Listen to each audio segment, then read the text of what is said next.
kenapa kok mau untuk bercerita lagi di channel RJL 5 bersama Mas Fajar? Itu kenapa? Ada apakah gitu? Karena penontonmu sedikit.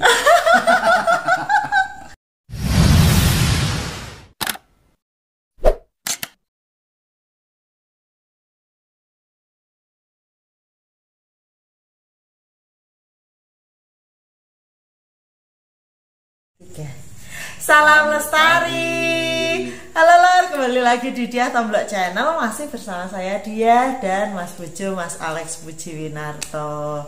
Setelah video yang terakhir kemarin kita upload, baru sekarang bikin video lagi.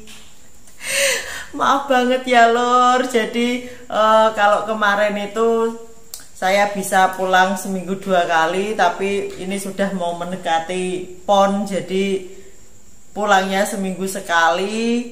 Kalau sudah sampai rumah itu sudah capek.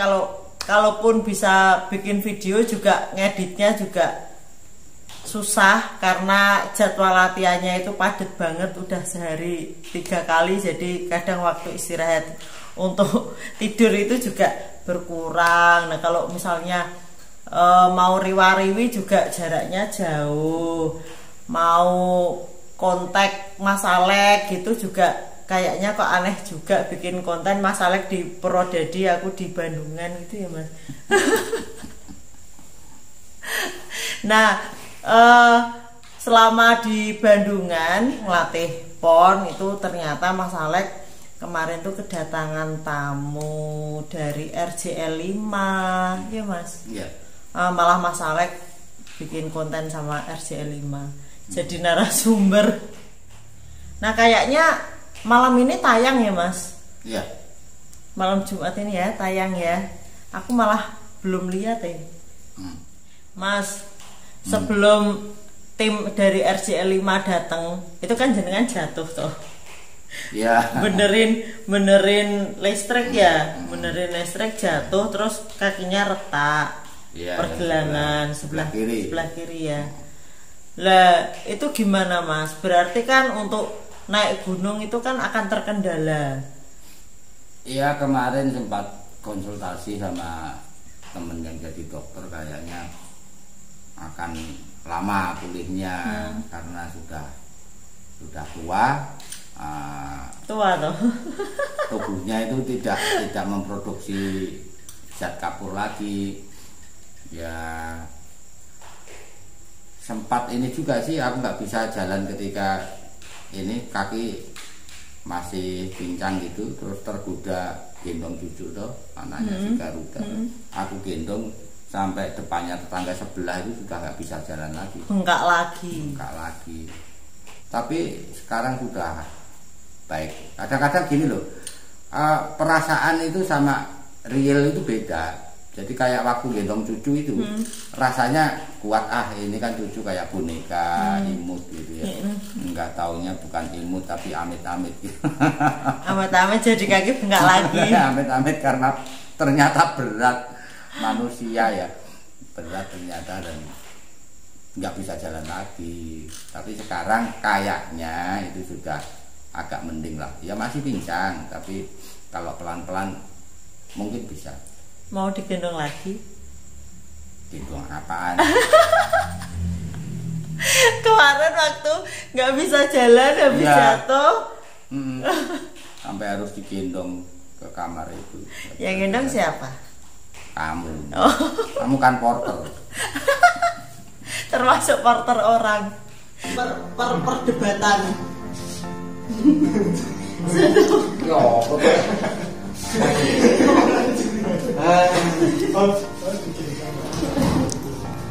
Lang aja punya lang.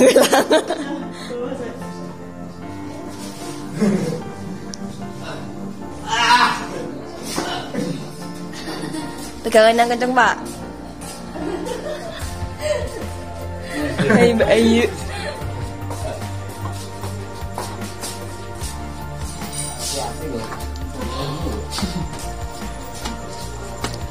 Alah.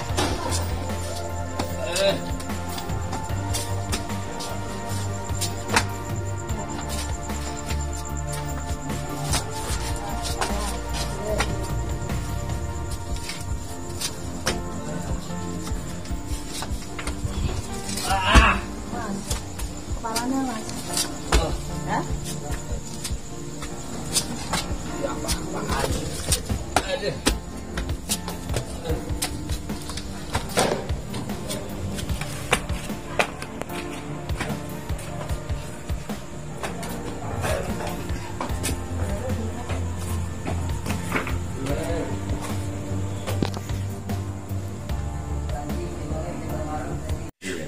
nah terus itu untuk target pendakiannya gimana? Kan targetnya tahun ini 400, padahal kan baru 308 toh? Ya, mengingat ini sudah September, saya sudah mulai ini apa ya, terlalu khawatir sekarang. Kayaknya sudah susah mengejarnya ini. Kekurangannya itu mau dikejar dengan cara bagaimana gitu ya. Mungkin dari peristiwa pergelangan kaki yang retak ini, Tuhan kayaknya ngingetin gitu loh. Kamu jangan asal pasang target gitu. Apapun bisa terjadi gitu. Ya mungkin maksudnya Tuhan begitu. Ya saya akan berusaha, tapi kalau sudah berusaha secara maksimal nggak berhasil, ya mungkin sudah waktunya untuk lebih slow gitu. Nah kemarin juga aku kan juga sudah bilang 400 targetnya itu apa bisa ngejar gitu loh. Ternyata malah ada musibah seperti ini ya. Mungkin bener kata jenengan, Tuhan mengingatkan kali ya. Jadi manusia jangan asal pasang target. Pasang target. Tapi habis ini kalau misalnya aku selesai PON, nanti ini aja Mas, yang pendek-pendek aja dulu, pelan-pelan dulu gitu. Ya jelas lah, wong jalan datar aja masih sakit, naik turun tangga itu juga sakit. Ini ya paling kita coba ke Mongkrang, habis itu Ngaran, kayak gitulah. Tapi kan ini ada rencana habis PON juga mau ke Raung, itu kan harus bertahap. Kalau langsung ke Raung saya kira nggak kuat, apalagi berat, lewat Mas. Kali Baru. Iya berat kayaknya kalau ke sana. Nah balik lagi ke itu ya, kedatangan tamu dari RJL 5. Mas Fajar ya. Mas Fajar ya. Mas, dulu selesai kita bikin complete story, itu kan jenengan sudah menyampaikan selesai saya bercerita di complete story ini. Setelah itu saya tidak mau menjawab pertanyaan mengenai tragedi Gunung Slamet 85 itu. Kalau mau nonton detailnya silahkan tonton di Diah Tomblok Channel, di complete story itu. Nah, kenapa kok mau untuk bercerita lagi di channel RJL 5 bersama Mas Fajar itu kenapa? Ada apakah gitu? Karena penontonmu sedikit. Aduh kasihan sekali. Jadi gini loh, gini. Ini jujur ya, saya terbiasa untuk jujur sih. Jadi ngapain sih apa ditutup-tutupi dan sebagainya, atau mengedepankan kesantunan tapi sebenarnya bukan itu kan malah jadi munafik. Saya kira saya sudah pernah sampaikan motivasi saya untuk tetap bertahan hidup waktu itu, meninggalkan sahabat yang meninggal dan satu yang tersesat entah kemana. Itu kan karena harus ada yang cerita. Karena begini, ketika orang mengalami musibah pada umur yang masih sangat muda, waktu itu kan kami masih sangat muda, itu hidup itu kan kayak dipotong ya. Dipotong, nggak ada jalan cerita lanjutannya. Nah, termasuk selama perjuangannya yang bersama aku itu. Lah ini kalau tiga-tiganya nggak pulang, yang menceritakan dua orang ini siapa? Pada keluarga, juga pada masyarakat, supaya kebodohan kami, kekeliruan kami tidak diulang. Ini misi, jadi misi hidup saya untuk bertahan di Gunung Slamet itu kuat sekali. Nah ini kemudian ketika kita mengunjungi keluarga almarhum, Saya jadi terharu karena mereka masih merasa kehilangan dan mereka minta ini dihentikan. Nah di sini kan adu kuat antara, loh saya itu misinya sebenarnya bercerita, kemudian tapi keluarganya keberatan. Sekarang supaya saya tidak subjektif ya, nek kamu jadi aku, berat mana? Ini temen tak tumbuhi sampai meninggal. Jadi saya tahu kegelisahannya, keinginannya, obsesi-obsesinya, dan banyak kebaikannya. Sementara keluarga yang merasa kehilangan, merasa nek ini diceritakan terus, kami jadi ingat. Ini kan bertentangan. Saya justru berusaha supaya ini diingat, gitu. Iqbal itu diingat. A, supaya kekeliruan kami tidak dilakukan orang, dan B, tidak semua orang yang mendaki itu petualang dalam konotasi negatif. Seperti Iqbal ini ternyata dia sangat sayang pada keluarganya, sangat sayang pada ibunya. Seperti Gagah ini misalnya, dia meskipun pengalamannya masih sangat kurang, tubuhnya juga tidak bisa beradaptasi dengan makanan yang ada di hutan, karena sebenarnya juga bukan makanan loh itu, tapi dia punya solidaritas yang tinggi. Nah ini siapa yang cerita? Gitu. Jadi nilai-nilai seperti ini yang saya ingin teman-teman yang lain, terutama pendaki-pendaki muda ini, itu dicatat gitu. Katakanlah begini, suatu ketika anakmu jadi pendaki gunung, dia pamit sama kamu, pertanyaan apa yang akan kamu sodorkan? Kalau aku tentu saja, sejauh mana kamu mengenal temanmu? Apapun bisa terjadi di gunung itu. Dan kalau terjadi hal yang seperti kami, maka sifat aslinya itu harusnya sudah diketahui gitu. Nah kedua teman yang ada di Gunung Slamet ini kan sebelumnya sudah sering mendaki sama aku. Jadi kami 3 orang ini kalau tidak ada musibah itu pasti masih jadi satu, dan bisa menyeberangi Gunung Slamet gitu loh. Nah yang saya katakan tadi, celakanya ketika aku ngomong secara komplit, penontonmu itu terlalu sedikit. Jadi hanya ada berapa orang yang nonton itu, yang belajar dari itu, gitu loh maksudnya. Iya. Ya gitu. Jadi aku nggak bilang kamu penonton itu konotasinya kamu nggak terkenal, bukan. Oh, tapi misiku ya, itu belum tersampaikan ya, gitu ya, ya, gitu. Jadi lewat channel RJL 5 biar teman-teman semua itu bisa belajar dari pengalaman itu gitu. Kita tidak selalu belajar dari hal yang positif, kita juga bisa belajar dari kegagalan hidup, kesalahan keputusan. Mas itu kan berarti mengorek lagi luka lama tuh. Nah ketika menceritakan lagi itu dengan Mas Fajar, itu perasaannya jenengan gimana? Masih tercabik-cabik kah atau gimana? Soalnya kan dulu kalau bikin video tentang Gunung Slamet itu kan pasti habis itu nangis. Ya, yang paling berat itu dulu waktu di Garuda itu ya, di Garuda Channel kan yang pertama ya. Itu paling berat, paling secara emosional. Kemudian di complete story-nya channelmu itu beratnya karena aku harus cerita secara detail supaya pertanyaan-pertanyaan itu terjawab gitu loh. Jadi sebenarnya komplikasi hubunganku sama Iqbal itu apa toh? Hanya sahabat dekatkah? Ternyata kan enggak. Ternyata di situ ada juga cinta segitiga gitu. Sehingga bisa digambarkan sebenarnya gimana.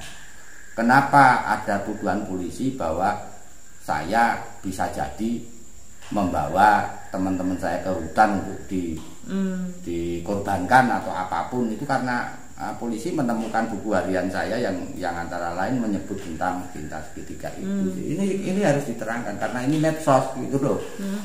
Kita nggak bisa ini kok, nggak bisa ngomong sembarangan di medsos karena apa? Pasti akan terbuka suatu ketika. Nah karena itu saya berusaha ngomong complete story itu. Nah di complete story itu beratnya karena hal-hal yang tidak saya ceritakan itu semua harus tak ceritakan. Tetapi begitu itu diceritakan ada semacam rilis, ada semacam pelepasan. Jadi yang aku rasakan itu kayak kenangan di Gunung Slamet itu kayak memudar gitu. Kalau dulu itu kan kayak kejadiannya baru kemarin gitu.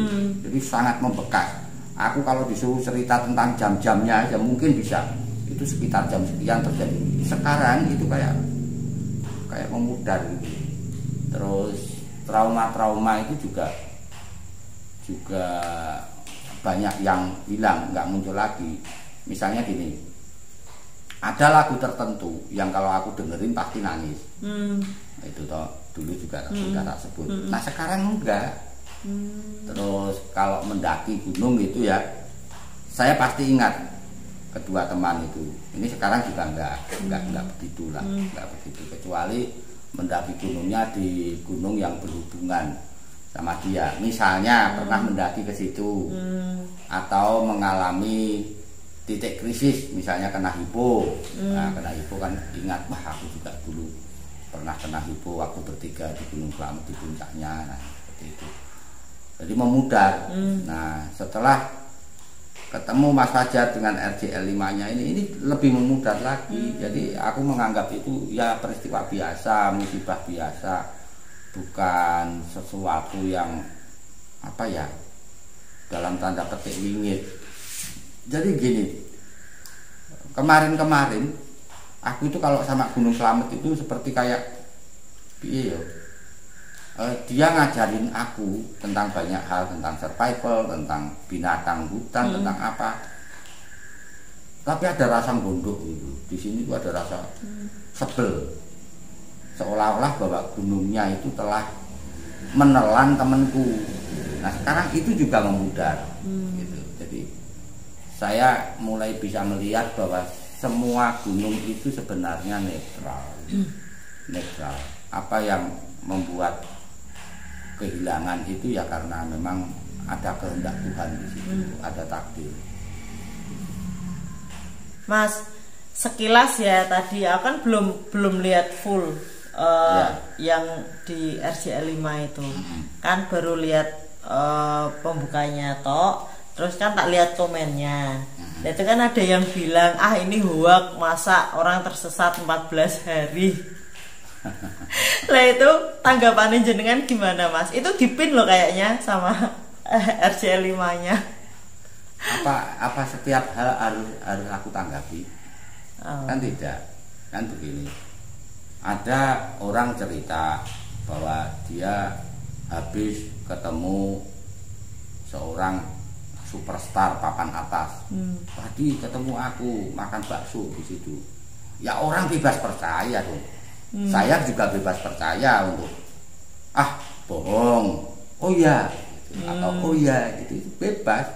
Dan kita harus hargai itu gitu. Dan semua pendapat itu kan didasarkan pada persepsi. Mungkin menurut dia ini begini, bertahan hidup di hutan 1 hari aja tanpa makan itu sudah berat, apalagi 14 hari, nggak mungkin nggak mati. Ya monggo, itu kan persepsinya dia gitu. Tapi pada zaman perang gerilya, setahu saya tentara-tentara juga hidup di hutan sambil berperang toh. Kemarin tuh ini Mas, Dian itu cerita ketika proses pengambilan video dengan RJL 5 itu toh.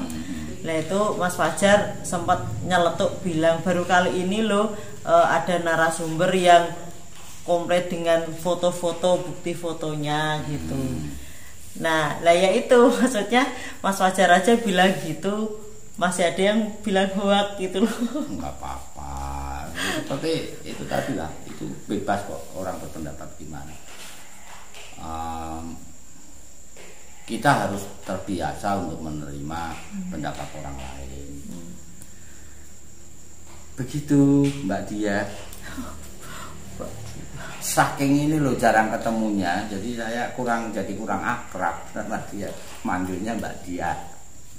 Soalnya tuh gini loh Mas, pikirannya tuh udah gimana target pelatih itu terpenuhi kayak gitu loh. Jadi itu sini udah puyeng Ini ya, aku mau tanya, bikin.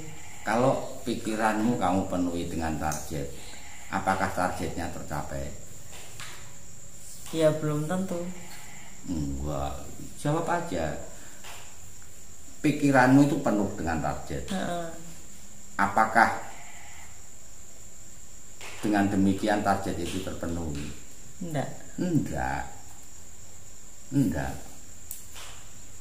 Kamu ini ada parit atau katakanlah ada jurang ya, 2 meter. Tapi ini palung yang dalam, jurang yang dalam. Tapi di sana kalau kamu bisa lompat 2 meter kamu selamat. Sementara di belakangmu itu kebakaran hutan. Apa kalau kamu mentargetkan saya lompat 2 meter ini pasti selamat? Enggak. Jadi kembalikan saja itu pada kehendak urip, kehendak Tuhan. Kamu cukup jalani aja. Kalau sudah selesai tugasnya ya sudah, saya kembalikan ke Engkau Tuhan, aku sudah berusaha. Sudah. Kalau kamu bebani itu ya nanti kamu ketemu anak-anak ngajak ngobrol intim, kamu masih kepikiran ngelatih. Kayak gitu loh. Jadi ada ruginya sih. Berarti mengalir aja. Mengalir. Apapun bisa terjadi. Latihan itu bukan satu-satunya faktor yang membuat atlet menang kok. Oh iya Mas, sebelum ditutup videonya, kemarin itu ada yang DM IG ku toh, itu minta izin ceritanya jenengan tuh mau dibacakan di channelnya dia. Gitu. Channelnya tuh baru, tapi aku juga belum buka sih channelnya tuh apa VV apa gitu loh kayaknya tuh. Lah itu minta izin untuk dibacakan, apakah boleh? Lah kenapa tidak? Kalau aku loh ya, kalau aku begitu saya sampaikan satu fakta, maka fakta ini menjadi milik umum. Semua orang berhak. Gitu. Adalah bagus bahwa si yang mempunyai channel ini masih punya masih punya kebaikan, kesantunan untuk minta izin gitu. Tapi seandainya tanpa izin pun itu sudah milik publik. Nggak dengar dari kita juga akan dengar dari orang lain kok. Wong tragedi ini sudah menjadi milik masyarakat kok sejak tahun itu. Gitu. Berarti enggak apa-apa Mbak, nanti yang penting dicantumkan aja untuk cerita detailnya ada di Diah Tomblok Channel di Complete Story. Nah kalau itu promosi. Ya enggak promosi, maksudnya kan itu kan menyampaikan, nah detailnya kan membacakan ceritanya panjenengan gitu loh Mas. Kalau mau denger cerita langsungnya yang lebih detail itu ada di Diah Tomblok Channel gitu, di Complete Story. Saya nanti ini yang nonton sedikit, sekarang kayak ketemu jarang-jarang kok diledekin sedikit. Ya Mas udah ya ditutup. Terima kasih ya Lor sudah menyaksikan Diah Tomblok Channel. Pokoknya doain sukses, selesai PON sukses, jadi kita bisa bikin konten lagi setiap hari, bisa tayang videonya gitu. Kita mau bahas apa ya nanti habis ini? Bagaimana agar jarak itu tidak mengurangi keintiman. Oh gitu. Bagaimana sudah bersuami istri tapi membina long distance relationship, LDR. Ya. Oke. Oke, terima kasih sudah menyaksikan Diah Tomblok Channel. Salam lestari.